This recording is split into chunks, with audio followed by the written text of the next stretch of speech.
ప్యాలెస్కి వాడుకున్నారు. వైకాపా ప్రభుత్వ విద్యా కానుక నిధులను కూడా తాడేపల్లి ప్యాలెస్ పనుల కోసం వాడుకుందని ఎక్సైజ్ శాఖ మంత్రి కొల్లు రవీంద్ర ఆరోపించారు. జగన్ సర్కార్ విద్యార్థులకు పెండింగ్ పెట్టి 400 కోట్ల బకాయిలతో కలిపి మొత్తం 1788 కోట్ల బోధనా రుసుములు కూటమి ప్రభుత్వం ఇప్పటివరకు చెల్లించిందన్నారు. 10 లక్షల మందికి పైగా విద్యార్థులకు సర్టిఫికెట్లు విడుదలయ్యేలా చూసిందని పేర్కొన్నారు. ఫీజుల కోసం కళాశాల విద్యార్థులు ఇబ్బంది పెడితే కఠిన చర్యలు తీసుకోవాల్సిన ప్రభుత్వం ఆదేశించిందని చెప్పారు. మంగళగిరిలోని టీడీపీ కేంద్ర కార్యాలయంలో సోమవారం జరిగిన విలేకరులతో మాట్లాడారు.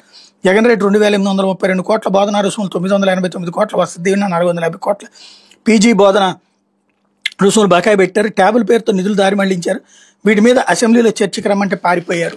ఇప్పటికీ నీచ జర్నలిజం, నీచ రాజకీయం ఎందుకు చేసుకుంటారో అర్థం కాదు. తెలుగుదేశం అధికారుల నుంచి దిగిపోయినాడు కూడా 2900, 3000 కోట్ల రూపాయలు పెండింగ్ పెట్టిపోయారు ఫీజు రియంబర్స్మెంట్. తర్వాత జగన్ వచ్చి కట్టుకున్నాడు కదా. అదే సందర్భంలో అది ఏమన్నా మీ జేబుల్లోంచి సొమ్ములు ఏమైనా తీసుకొచ్చిస్తారే? అప్పులు లేకపోతే మీరు చంద్రబాబు నాయుడు అప్పులు రాజశేఖర రెడ్డి తీర్చలేదు, లేదా రాజశేఖర రెడ్డి అప్పు రోసయ్య తీర్చలేదు, రోసయ్య అప్పుని కిరణ్ కుమార్ రెడ్డి తీర్చలేదు, కిరణ్ కుమార్ రెడ్డి అప్పుని తర్వాత వచ్చిన చంద్రబాబు తీర్చలేదు, చంద్రబాబు అప్పుని జగన్ తీర్చలేదా? ఎవడో చదువురాని సన్నాసులకు చెప్పేటటువంటి మాటలే మాట్లాడుకుంటున్నాం తప్పించి నిజాయితీగా మాట్లాడేటటువంటి సంస్కారం చచ్చిపోయిన ఈ రాజకీయాలు. రెండోది, ట్యాబులు ఇస్తే తప్ప ఇప్పుడు ట్యాబులు ఇవ్వకపోవడం రైటా?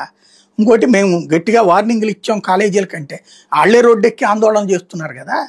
వార్నింగ్లు కాదు కదా ఇవ్వాల్సింది, డబ్బులు కదా వాళ్ళకి ఇవ్వాల్సినటువంటి. దాంట్లో తాడేపల్లి ప్యాలెస్ తీసుకుపోయేది ఆ డబ్బులు.